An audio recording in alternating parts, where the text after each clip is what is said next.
بسم الله الرحمن الرحيم. اسم الآلة.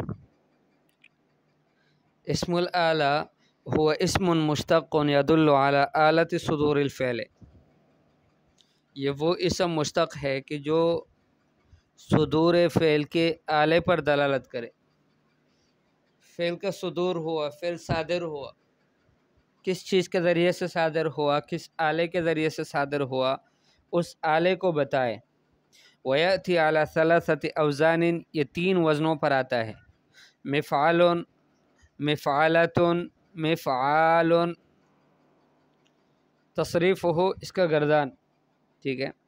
مفعال کے وزن پر جو آتا ہے جیسے منصر، منصران، منصرین، مناصر.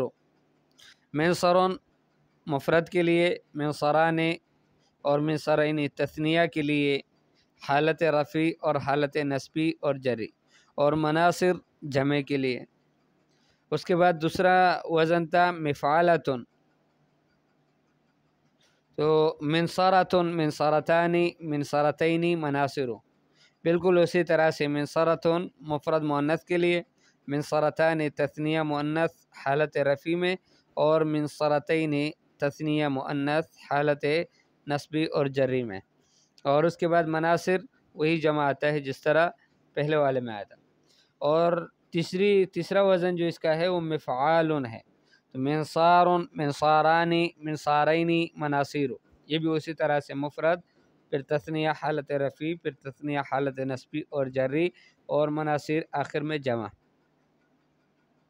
ٹھیک ہے.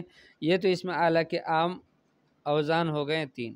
وَأَحْيَانًا يَأْتِي عَلَى وزن فاعل، اور کبھی کبھی فاعل کے وزن پر بھی آتا ہے، جیسے خاتم ای آلۃ الختم، مہر کرنے کا یا مہر کا آلہ. جس چیز کے ذریعے سے مہر لگایا جاتا ہے اس کو خاتم کہتے ہیں. وعالم ای آلۃ العلم، جاننے کا آلہ، اس کو کہتے ہیں عالم. ولكن المعنى الاسمي الجامدي قد غلب في هذا القسم فلا يستعمل في المعنى الاشتقاقي مطلقا. اس قسم میں معنی اسمی جامدی چونکہ غالب آ چکا ہے، اس وجہ سے اشتقاقی معنی میں مطلقاً یہ استعمال نہیں کیا جاتا. ولہذا لا يقال لكل آلة الختم خاتم، اس وجہ سے ہر ختم کے آلے کو خاتم نہیں کہتے. ولا لكل آلة العلم عالم، اور نہ ہی ہر علم کے آلے کو یا جاننے کے آلے کو اس کو عالم کہتے ہیں.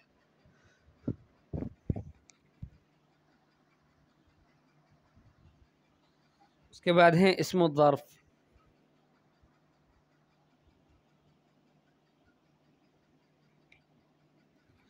ہوا اسم، یہ کہاں سے، ہاں یہ تو اوپر ہے.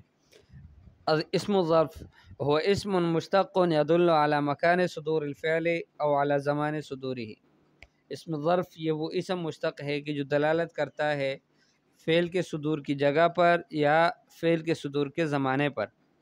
ويأتي من مضارع الثلاثي المجرد مفتوح العين ومضموم العين والناقص مطلقا على وزن مفعل. ثلاثی مجرد سے، مضارع ثلاثی مجرد سے، چاہے وہ مفتوح العین ہو یا مضموم العین ہو، اور ناقص سے، یہ مطلقاً مفعول کے وزن پر آتا ہے جیسے مفتح اور منصور. اور ناقص کی مثال جیسے مرمن، کہ اصل میں مرمیون تھا اور اس میں تعلیل ہو گئی تو پھر مرمن رہ گیا.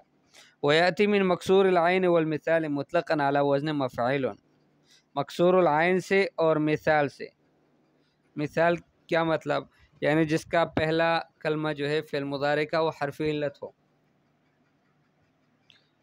تو مثال سے اور فعل مضارع مکسور العین سے ہمیشہ مفعول کے وزن پر آتا ہے جیسے مضربن، چونکہ یہ مکسور العین تھا. ضرب یضرب، یضرب عین کلمہ مکسور تھا، تو اس وجہ سے اس سے جو ہے وہ مفعول کے وزن پر آئے گا جیسے مضربن اسم اعلیٰ، اسم ظرف عفواً.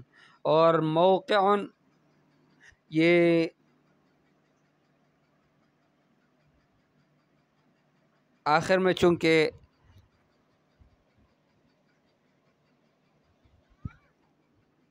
یہ مثال تھا، چونکہ اس کا شروع والا جو حرف ہے وہ حرف علت ہے یقع سے، تو اس وجہ سے اس سے بھی جو مصدر عفواً یہ ظرف آئے گا تو وہ مکسور العین آئے گا مطلقاً۔ تنبیہ: اما قول بعض الصرفیین انه یاتی بفتح العین مطلقا من المضاف ایضا، یہ جو قول ہے بعض صرفیین کا کہ یہ مطلقاً مفتوح العین آتا ہے مضاف سے بھی، مستدلین بلفظ المفر، وہ استدلال کرتے ہیں لفظ مفر کے ساتھ، فإنه من فر یفر بکسر العین، یہ فر یفر سے ہے اور یفر بکسر العین ہے، عین کلمہ مکسور ہے۔ وأنه وقع في القرآن المجيد يقول الإنسان يومئذ أين المفر،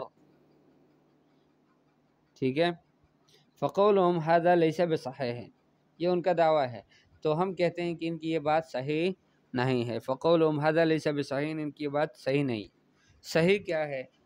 وصحيح أن مكسور العين من المضاف يأتي بكسر العين، مکسور العین جو ہے مضاعف سے وہ بکسر العین آئے گا، عین کلمہ اس کا مکسور ہوگا، جیسے مضرب اور موقع میں ہم نے دیکھ لیا۔ مثل ما وقع فی القرآن المجید، جیسے قرآن مجید میں بھی واقع ہیں، ولا تحلقوا رؤوسکم حتی یبلغ الہدی محلہ، محلہ، ٹھیک ہے، تو محلہ حل یحل، چونکہ عین کلمہ مکسور تھا اس وجہ سے اس سے جو ظرف اس میں ظرف آ گیا وہ بھی مکسور العین ہی آیا۔ اب قرآن کی آیت جس میں لفظ مفر آیا ہے تو اس کا کیا جواب ہوگا؟ وَأُجِيبَ عَنْ لَفْظِ الْمَفَرِّ بِأَنَّهُ لَيْسَ بِظَرْفٍ، جواب دیا جاتا ہے لفظ مفر سے کہ وہ ظرف ہی نہیں ہے، بل هو مصدر میمی، بلکہ وہ مصدر میمی ہے۔ والظرف على قسمین، ظرف دو قسم پر ہے، ظرف الزمان وظرف المکان۔ صیغۃ الظرف التي تدل على معنى الوقت، ظرف کا وہ صیغہ کی جو دلالت کرتا ہو وقت کے معنی پر، یقال لها ظرف الزمان، اس کو ظرف زمان کہا جاتا ہے۔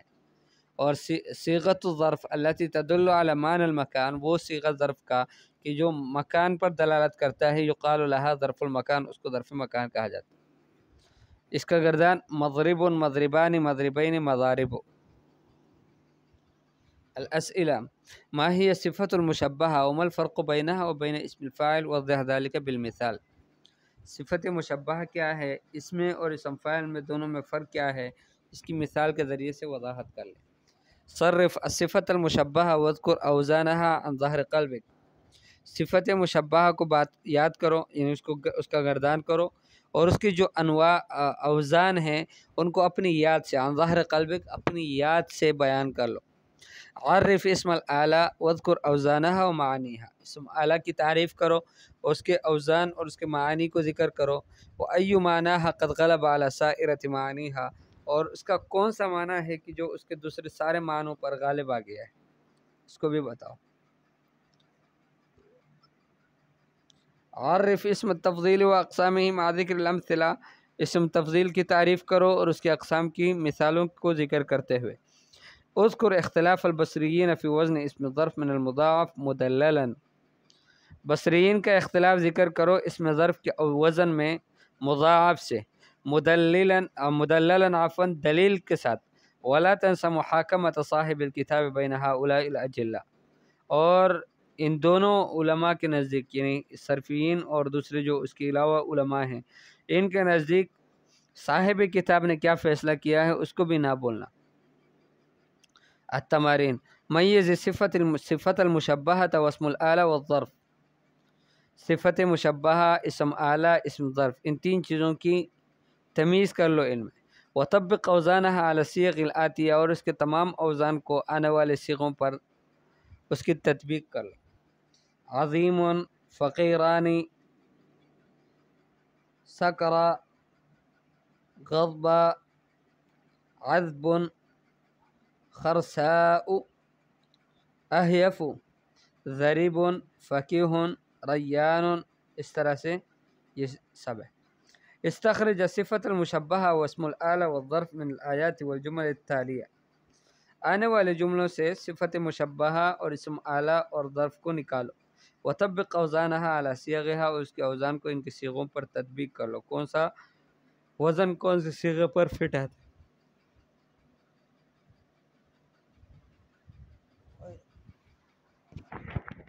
لمسجد أسس على التقوى من أول يوم أحق أن تقوم فيه فإذا قرأت القرآن فاستعذ بالله من الشیطان الرجیم۔ یہ بہت ساری آیات ہیں۔ زید تلمیذ نشیط، زید جو ہے یہ ایک چست شاگرد ہیں۔ محمد صلی اللہ علیہ وسلم خیرۃ اللہ من خلقہ، محمد صلی اللہ علیہ وسلم اللہ کی مخلوق میں سب سے پسندیدہ مخلوق ہیں اللہ کے۔ طالب العلم ضیف اللہ و رسولہ، طالب علم اللہ اور اللہ کے رسول کے مہمان ہے۔ جارنا خالد حسن الخلق، ہمارے جو پڑوسی ہے خالد وہ حسن الخلق ہے۔ عائشۃ امراۃ نقیۃ، عائشہ پاک باز عورت ہے۔ یصمد الجندی الشجاع فی القتال، بہادر فوجی، بہادر فوجی نہیں بہادر مجاہد، وہ جہاد میں جنگ میں وہ ثابت قدم رہتا ہے، دشمن کے آگے جم جاتا ہے۔ یبیت الحارس یقظا، چوکیدار ساری رات جاگ کر رات گزارتا ہے۔ رأیت المریض اصفر الوجہ، میں نے بیمار کو دیکھا کہ اس کے چہرے کا رنگ زرد ہو گیا تھا۔ ان الفتى قلق، لڑکا پریشان ہے، لأن والدہ مریض، اس لیے اس کے والد جو ہے مریض ہے۔ الفائز فرح، فائز جو ہے وہ خوش ہے، یعنی جیتنے والا خوش ہے۔ یہ جملے اتنے سارے لکھیں۔ اچھا اس کے بعد ہے نمبر 3، ہات ثلاثۃ امثلۃ لصفۃ مشبہہ و ثلاثہ لاسم الاعلیٰ، 3 مثالیں صفت مشبہہ کی اور 3 مثالیں اسم اعلیٰ کے آپ لے آؤ بیان کر لو۔